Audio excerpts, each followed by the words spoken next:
Olá, meu irmão, olá, minha irmã, companheiros de caminhada espírita.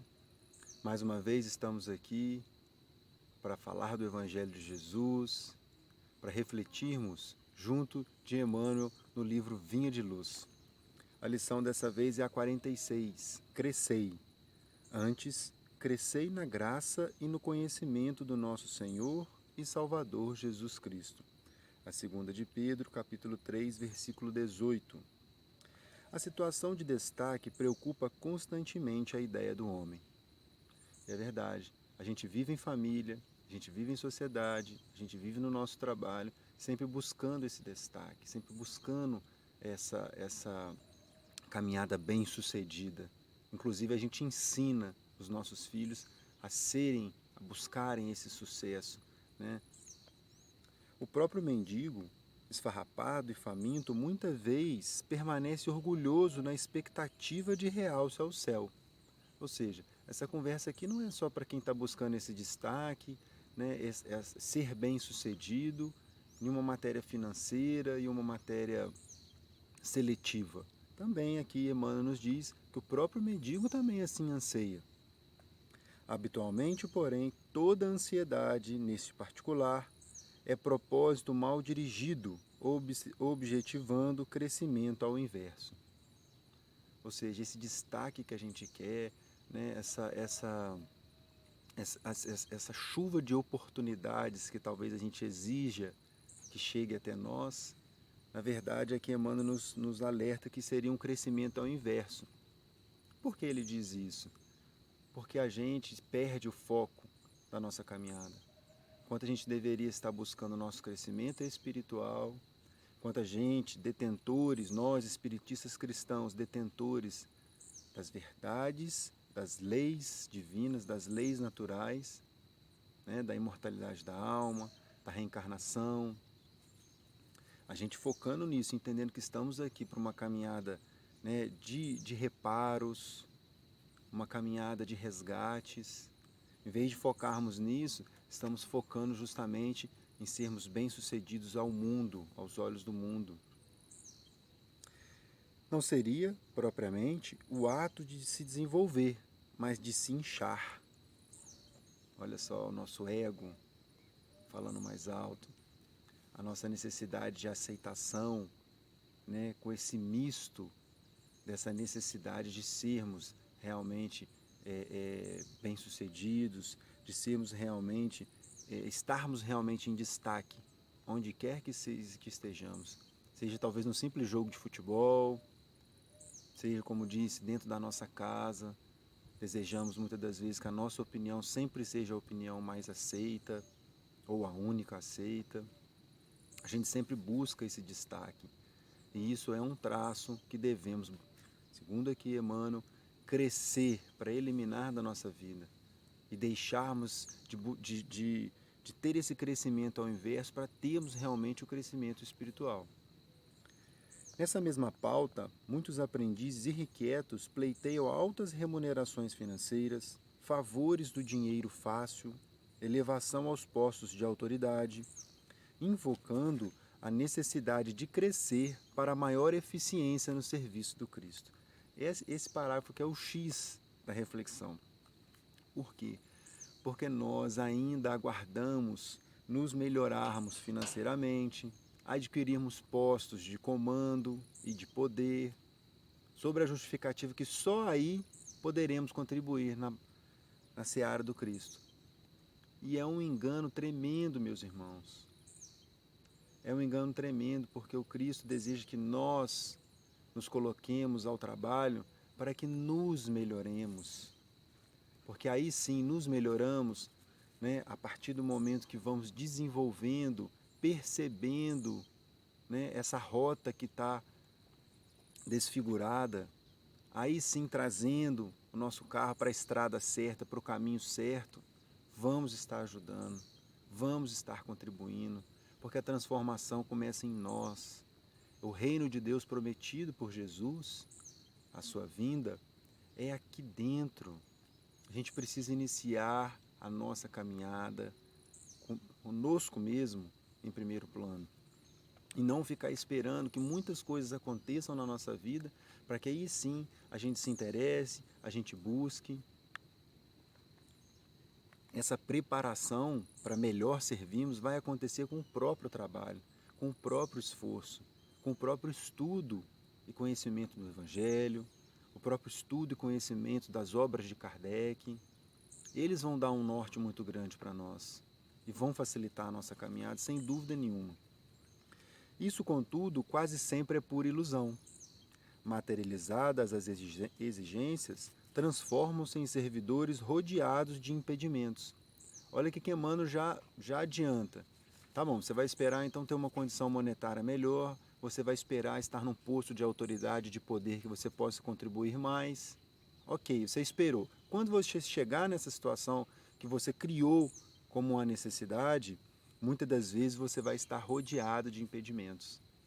Talvez o próprio dinheiro vai te impedir, as próprias obrigações e deveres que o poder, que a sua situação de autoridade, o seu posto vai te exigir. Olha que curioso, Emmanuel, já colocar aqui para nós que muitas das vezes essas exigências se tornarão impedimentos posteriormente. O Mestre Divino, que organizou a vida planetária ao influxo do Eterno Pai, possui suficiente poder e para a execução de sua obra não se demoraria à espera de que esse ou aquele dos aprendizes se convertesse em especialista de determinados negócios do mundo. Vamos olhar, meus irmãos, os apóstolos. Jesus os abraçou, né? E dentro do conjunto dos 12 ali, todos tinham as suas dificuldades. Simão Pedro era turrão. E mesmo assim, Jesus confiou a ele a pedra angular do cristianismo, né? Dar o primeiro passo, conduzir os apóstolos e todos aqueles outros colaboradores que passaram naquele primeiro momento de caminhada. E tantos outros que a gente vai ver no próprio Paulo de Tarso. A caminhada dele deu uma reviravolta. Maria de Magdala também estava vivendo no erro. Então o Cristo ia esperar que esses servidores iniciais se modificassem por completo, adquirissem condição monetária, condição de poder, para aí sim servir. Não, ele não esperou. Ele depositou naquelas pessoas a oportunidade de que trabalhando, de que servindo, conhecendo o Evangelho, se modificassem e fizessem a diferença ao entorno deles. Então, Jesus não está esperando que a gente realmente tenha essa auréola, que a gente tenha essas asas, para que aí sim venhamos a servir. Ele está esperando com o que a gente tem para contribuir. A gente, todos nós, sem exceção, temos a contribuir, temos a acrescentar. O crescimento a que o Evangelho se reporta deve orientar-se na virtude cristã e no conhecimento da vontade divina. Conhecimento da vontade divina, meus irmãos, é o nosso conhecimento das leis que regem o mundo, notadamente as leis do mundo espiritual, em contato com o mundo corporal, o nosso vai e vem de encarnações, os pontos nefrálgicos que precisamos resolver e modificar a cada oportunidade bendita que recebemos. A virtude cristã é seguirmos o exemplo do Cristo. Toda a sua simplicidade, todo o seu amor ainda é muito distante a nós. Ainda não sabemos amar como Cristo amou. É claro que não, ainda estamos distantes. Mas devemos seguir o seu exemplo, devemos nos esforçar, a nossa caminhada, principalmente dentro da nossa casa, nesse momento que estamos mais próximos, nesse ano X do ano de 2020, em que a oportunidade do crescer, a oportunidade do crescimento está latente a cada um de nós, iniciando dentro do nosso coração, dentro do nosso lar, com as pessoas que nos rodeiam, no contato mais próximo. Aprenda a cada um a sua parte, na esfera dos deveres de Jesus. Atenda ao programa de edificação que lhe compete, ainda que se encontre sozinho ou perseguido pela incompreensão dos homens, e então estará crescendo na graça e no discernimento para a vida imortal. Olha só. Outra coisa que me encanta na doutrina espírita, me encanta no Evangelho de Jesus, é isso aqui, olha. Aprenda cada um a sua parte, a minha parte, na esfera dos nossos deveres com Jesus. Então não depende de coisas externas para que isso caminhe. Não depende de coisas externas para que nós possamos fazer, né, esse cumprimento de dever com esse mestre querido que endossa essa oportunidade encarnatória que estamos e diversas outras que tivemos e que ainda vamos ter, porque ele está esperando todas as ovelhas desgarradas que somos. Ainda somos.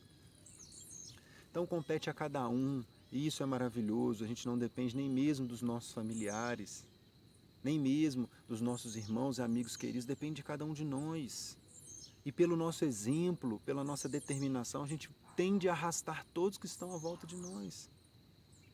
Porque seguindo o Evangelho de Jesus, nós vamos ser melhores, seremos mais bondosos, mais pacientes, vamos ouvir mais e falar menos. Ah, Rafael, eu não consigo. Consegue. É um exercício.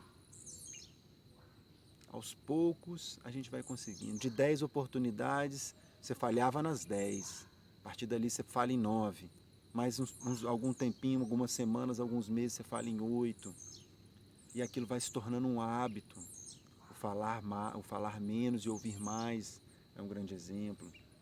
Talvez o principal, porque são nesses momentos que o nosso pensamento acelera de uma forma e a gente reage. A partir daí vamos ter um olhar mais amplo de todas as situações que estamos vivendo. Então, meus irmãos, que tenhamos esse discernimento para a vida imortal. Fica essa mensagem. Vamos aproveitar esse momento para crescer junto de Jesus, cada um fazendo a sua parte e colocando o nosso carro espiritual no rumo certo, para que não busquemos nos inchar, nos inflar, né? Alimentar esse ego que há tantos milênios já viemos alimentando e, infelizmente, na maioria das vezes, caindo desastrosamente. Vamos alimentar o nosso espírito do Evangelho de Jesus, do seu amor, que a nossa caminhada tende a ser muito melhor, muito mais cheia de felicidades eternas. Um grande abraço.